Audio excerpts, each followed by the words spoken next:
Bismillah.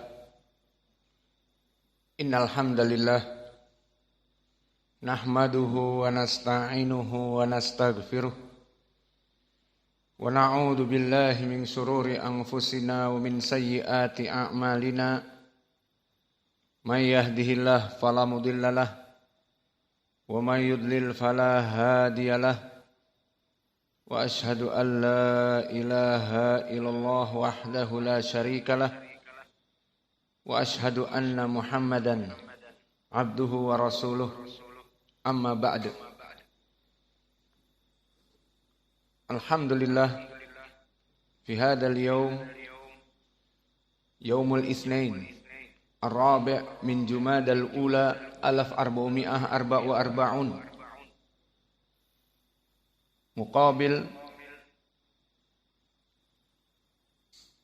28 November 2022. Maka ketahuilah ya ibadallah bahwa menuntut ilmu itu, yakni ilmu agama, adalah wajib. Seperti keumuman adillah, fa'lam annahu la ilaha illallah. Maka kalimat fa'lam fi'lun amr, bahwa sungguhnya dialah Allah, He is the one and only, yang hanya patut untuk disembah.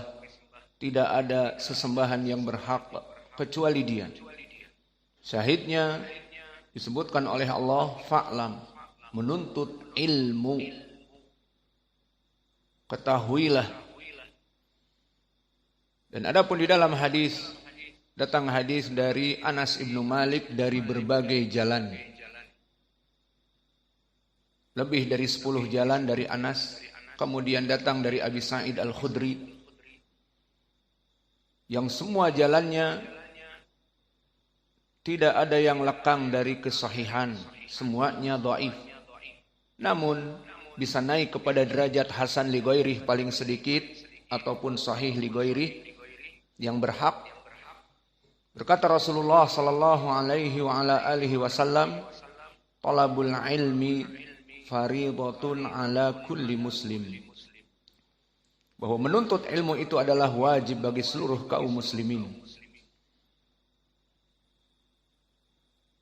Maka lafaz farada yufidul wujub. Lafaz farada memberikan makna kewajiban. Maka wajib bagi seluruh muslimin untuk menuntut ilmu. Dan tambih di dalam hadis ada beberapa tambahan yang tidak sahih. Pertama, tambahan kalimat muslimat. Tidak cukup dengan muslimin, ditambah dengan muslimat. Dan biar ada kesan emansipasi untuk laki-laki dan untuk perempuan. Maka kalimat muslimat, tambahan ini tambahan yang la aslalahu, tidak ada asalnya. Dan di sana ada tambahan yang kedua yang juga dhaifun jiddan, utlubul ilma walau bisin. Maka diiringi dengan lafaz, tuntutlah ilmu sampai ke negeri Cina. Maka lafaz ini pun disebutkan oleh para ulama imma dhaifun jiddan imma la aslalahu. Dhaifun jiddan karena ada rawi yang matruk, Abu Atikah. Dan la aslalahu, tidak ada asalnya. Alhasil, dua riwayat ini dhaif. Tuntutlah ilmu walau ke negeri Cina. Antum mau menuntut ilmu agama, pergi ke negeri Cina. Mau ngapain? Mau belajar kungfu di Shaolin Temple, baru bisa. Mau belajar akupunktur, baru di negeri Cina. Adapun belajar agama, indal Arab, Al-Quran diturunkan dengan lugah mereka. Inna anzalnahu Qur'anan Arabiyan. Dan di surat yang lain, bilisanin Arabiyyin mubin, diturunkan Al-Quran dengan bahasa Arab yang mubin. Adapun bahasa piring pecah, trang-tring, lemparkan gelas, kincang, bahasa Cina. Apa faedahnya di dalam agama ini? Maka hadis ini, utlubul ilma walau bisin, tuntutlah ilmu walaupun ke negeri Cina, hadis yang dhaifun jiddan.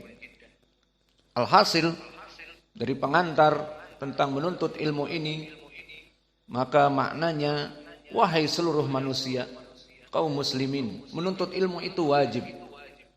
Maka bagaimana caranya menuntut ilmu itu wajib? Bisa kalian mendatangi pondok pesantren, bisa kalian belajar autodidak, apalagi sekarang media sosial sudah mendukung untuk menuntut ilmu, meskipun hasilnya tidak sebaik dia datang talaki, face to the face with the scholar, berhadapan langsung dengan gurunya, face to the face, berhadap-hadapan. Seperti hadis Jibril yang masyhur diriwayatkan oleh Imam Muslim dari Umar ibn Khattab dan muttafaqun alaih dari Abi Hurairah. Bainama nahnu julusun inda Rasulillah idja'a rajulun syadidu bayadi thiyab syadidu sawadu sya'r. Faqala ya Rasulullah akhbirni anil Islam. Fa asnada rukbatayhi ila rukbatayhi wa wada'a kafayhi inda fakhirihi. Maka di dalam hadis ini disebutkan bahwa Jibril datang kepada Nabi. Maka dia bertanya, wahai Rasulullah, apa itu Islam? Apa itu iman? Apa itu ihsan? Bagaimana alamat hari kiamat? Dengan mendatangi Nabi Muhammad, yang mana dia berhadapan langsung face to the face and heart to heart. Maka ini adalah sunnah yang baik dalam menuntut ilmu. Dia datang kepada Nabi dan menanyakan perkara, dan itu faedahnya diambil oleh kaum muslimin. Karena di ujung hadis disebutkan, ya Umar, atadri man hada? Ya Umar, atadri man hada? Wahai Umar, tahukah kamu siapa itu? La, wallahu a'lamu wa rasuluhu a'lamu. Maka dikatakan, hada Jibril, atakum yu'allimukum amradinikum. Itu adalah Jibril, yang mana dia datang untuk mengajarkan agama kalian. Syahidnya, Jibril datang sebagai penuntut ilmu, duduk di depan Nabi face to the face. Dan ini adalah penuntut ilmu yang paling baik. Dan di zaman sekarang sudah ada teknologi, mulai dari grup meeting group, ataupun streaming dari kajian, yang mana para penuntut ilmu bisa mendengar di rumahnya tanpa harus ke pondok pesantren, bahkan di kamarnya, di atas tempat tidurnya. Ya apa tidak? Maka di sini khitab untuk menuntut ilmu sama bagi siapapun, keadaannya apapun. Menyenggangkan waktu untuk menuntut ilmu, maka kesempatan emas bagi mereka orang-orang yang tidak bisa hadir ke pondok pesantren dikarenakan udzur, dia menunggu kedua orang tuanya, ataupun udzur, dia menggerakkan bisnis orang tuanya. Kalau dia tinggalkan bisnis orang tua dan sumber masukan ke orang tua akan rusak, atau karena faktor dana tidak ada untuk sampai ke Sumatera Barat dan tempat-tempat menuntut ilmu lainnya, maka cukup dengan mengikuti kajian online atau bahkan kuliah 1 tahun, 2 tahun secara online dan mendapatkan modul-modul PDF, e-book, dan mendapatkan link-link dari kajian, terutama YouTube ataupun link voice, dan mendapatkan sertifikat yang sama dengan orang-orang yang datang di majelis, maka ini pun kesempatan emas bagi yang mampu untuk mengikuti. Dan inilah inti dari dakwah. Kita memberikan dakwah dengan sebaik-baik cara menyampaikan ilmu kepada manusia. Seperti Allah berfirman, ud'u ila sabili rabbika bil hikmah wal mau'idah al hasanah wajadilhum billati hiya ahsan. Maka serulah kepada jalan Allah bil hikmah, dengan ilmu. Selama kita mempunyai ilmu Al-Quran was sunnah, al-aqidah, al-fiqh, at-tafsir dan yang lainnya, maka kita diperintah untuk berdakwah. Dan dengan apa? Bil ilm, yakni bil hikmah. Yang kedua, bil mau'idah al-hasanah, berikan ceramah-ceramah yang berilmu. Khutbah Jum'ah, muhadarah dari Al-Quran dan sunnah. Dan jika ada yang bertanya, dijawab. Jika ada yang berjidal, juga dijawab dengan ilmu. Maka kesimpulannya, berdakwah pun sekarang dimudahkan. Bisa memberikan mau'idhah al-hasanah wal ilm wal jidal wajadilhum billati hi ahsan, juga dengan media sosial. Maka di media sosial kita bisa memberikan ini semua, yang mana landasannya adalah harus berilmu.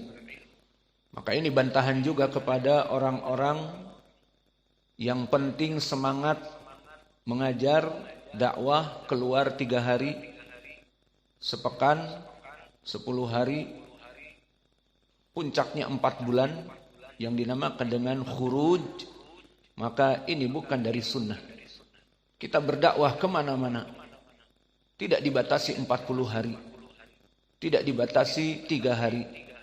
Di Al-Quran disebutkan ud'u secara mutlak, berdakwahlah kemanapun kalian berdakwah, tidak dibatasi 40 hari, itu puncak-puncaknya mendapatkan pintu surga atau miftahul jannah, mendapatkan kunci surga. Kalau sudah 40 hari, naik derajatnya menjadi derajat orang-orang yang di atas puncak yang lainnya. Tidak, berdakwah secara mutlak, ud'u, kapanpun, anytime, anywhere, dan harus dengan ilmu. Maka di dalam surat Yusuf Allah berfirman semakna dengan ini, qul hadihi sabili ad'u ilallah ala basirah ana wa manittaba'ani. Katakanlah wahai Muhammad, hadihi sabili, ini jalanku dalam berdakwah. Ad'u ila, aku berdakwah kepada Allah ala basirah, di atas ilmu. Ana, ini adalah jalanku, wa manittaba'ani, dan yang mengikutiku dari umatku. Maka mereka kelompok yang khuruj-khuruj, bagaimana dengan 2 ayat ini? Di mana mereka melaksanakan khuruj, kemudian merekrut orang-orang awam, bahkan bekas preman yang tatonya tato Popeye, atau bekas debit kolektor yang tatonya penuh, antingnya penuh, rambutnya kayak lendak, kayak Sonic, punk. Ikut maghrib itu kajian. Maka setelah ikut kajian, ba'dal isya langsung direkrut. Pengen Islamnya benar-benar menjadi seorang pejuang Islam, ya ikut kami 3 hari. Terus ikut 3 hari bawa apa? Belajar apa? Baru kemarin taubat dari melaksanakan kemaksiatan. Sekarang sudah diajak berdakwah 3 hari. Akhirnya keluar 3 hari, sukses. Setelah itu tambah 7 hari.